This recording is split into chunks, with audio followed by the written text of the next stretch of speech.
来看台南的汉内科诊所有将近100档的历史，最近嘛举办府城汉内科病历的故事特展哦，甲诊所保存8万多份的病历研究来做完整的了解。那么做伙来看卖。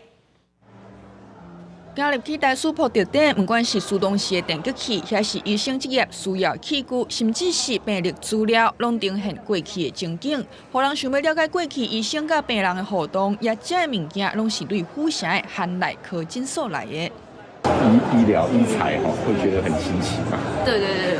蛮新奇的，蛮特别的展。气氛有啦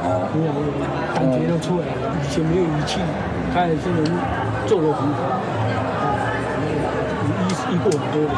他跟台南市民不同世代的市民的生活，不管是医疗各方面都有密切的连结。透过病例的这样一个故事来呈现这样一个属于台南跟台湾的基层医疗的这个故事。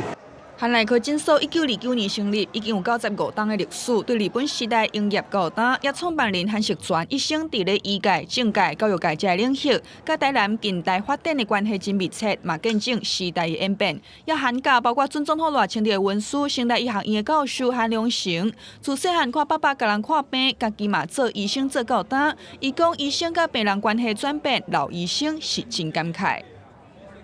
医生甲患者之间的关系，这个关系实在讲想起来，